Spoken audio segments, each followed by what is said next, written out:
네, 장주시 작가입니다. 이 시간에는 잃어버린 30년 탈출하는 일본 경제라는 거의 주제로 김동호의 그 시시각각이라는 그 칼럼을 이야기해 보겠습니다. 일본 경제가 꿈틀댄다. 30년 만에 변화 조짐이다. 1990년 무렵 버블 경제의 직격탄을 맞은 일본인들은 좀처럼 주식을 사지 않는다. 지금도 장롱에 현금을 보관하는 사람이 많다. 제로 금리 때문에 은행에 예치할 필요가 없어지자 현금 수십억 원 엔이 담긴 상자를 창고에 보관했다가 돈이 썩었던 그 사건도 또 있었다. 버블 경제 이후 주가는 4분의 1 토막이 나고 미국에 투자했다가 환율 변동으로 깡통을 차고 부동산이 또 폭락하면서 일본인들은 투자 기피증이 아주 극심했다. 증시에는 아주 얼씬 더 하지 않았고 그랬던 그 일본에서 주식 투자 붐이 일고 있다.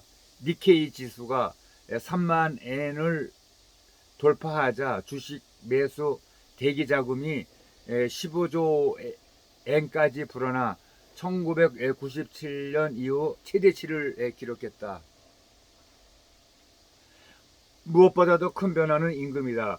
임금은 지난 30년간 임금이 제자리에 멈춰져 있었다. 도쿄대를 졸업한 신입사원 월급이 한국의 최저 월급 임금보다 못한 22만 엔 근처부터 또 시작한다. 그랬던 일본이 그 임금을 올리기에 나섰다. 유니클로를 만드는 패스트리테일링은 대졸 사원의 월급을 25만 5천 엔에서 30만 엔으로 대폭 올렸다. 대만 TSMC를 유치한 구마모토 공장은 이 지역 평균 급여보다 40% 많은 28만 엔을 준다. 임금이 오르자 이직도 활발해졌다. 일본 생명보험은 이직 방지를 위해 5만 명에 이르는 직원의 평균 임금을 7%나 인상했다. 임금 동향은 일본 은행의 최대 관심사다. 물가 상승률이 3%를 넘어서면서 사실상 디플레이션에서 탈출했지만 지속하기 위해서는 임금이 계속 올라야 하기 때문인데 그제 니온 게이자이 신문은 지방 중소기업에도 30년 만에 임금 인상의 그 기운이 소문이 퍼져나가고 있다는 소식을 또 전했다. 올해 임금 인상률이 대기업은 3.58%, 중소기업은 3.23%에 달했다면서 인재 확보를 위해 스톡옵션 또 종업원의 지주제를 통해 그 성과를 주식으로 나눠주는 기업도 최근 5년 사이에 10배로 뛰었다. 이런 변화의 배경엔 그 저출산, 또 고령화, 그 인력 부족이 극심한데도 임금이 30년째 같아서는 상황 반전이 어렵다는 이기 의식이 있다. 이에 맞춰서 그 일본 정부가 정책을 내놓으면서 이윽고 임금이 오르고 여성들이 아이 키우기 편하고 일하기 좋은 환경으로 제도를 개선하자 여성 고용률도 빠르게 올라가고 있다. 그 인구가 국가 경쟁력이기 때문에 2070년까지 총 인구 중 애국인을 한 10% 정도로 목표로 내세운 해외 인재 유치 정책도 아주 그 급물살을 타고 있다. 마침 불어닥친 글로벌 인플레이션은 일본 경제의 가미가제가 되고 있다.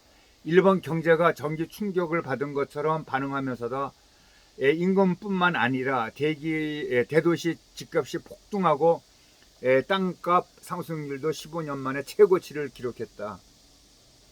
일본 기술이 최고라는 자만심도 버리고 미국, 대만 반도체 기업과 또 이렇게 손을 잡고 반도체 공장을 줄줄이 이렇게 들여오고 있다.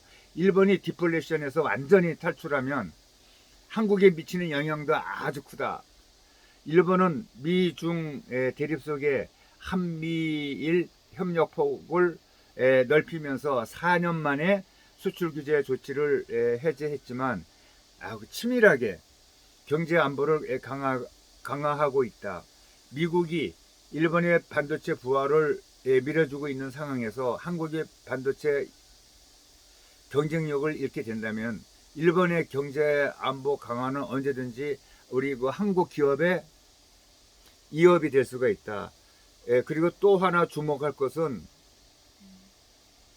일본이 잃어버린 30년의 지금 이제 그 출구에 나오는 곳에 서 있다면은 한국은 잃어버린 10년의 터널에 지금 들어섰다는 그 점이다. 최근 만난 삼성전자 전 최고 경영자는 최근 10년 동안 소모적인 경쟁을 벌여온 우리 그 한국의 아주 고질적인 정치권의 행태를 안타깝게 여기면서 한국은 이런 시기를 앞으로 10년을 더 보낼 것 같다고 하면서 걱정을 아주 많이 했다. 도심 재생에 박차를 가해 도쿄, 오사카 도심이 별천지가 된 것도 놀랍다. 낡은 벽에 페인트나 칠했던 서울은 상대적으로 우중충해졌다. 물론 후쿠시마 오염수 방류를 결정하고 산더미처럼 쌓인 국가부채는 그 일본의 한계를 드러낸다. 또 그러나 경쟁력 있는 빅테크 기업이 또 없는 것도 일본 경제의 또 약점이라고 얘기할 수가 있고요. 하지만 일본의 역동적인 변화는 우리 대한민국 한국이 신발끈을 조여서 매야 할 그 자극제로가 지금 되고 있다고 한다. 그렇습니다.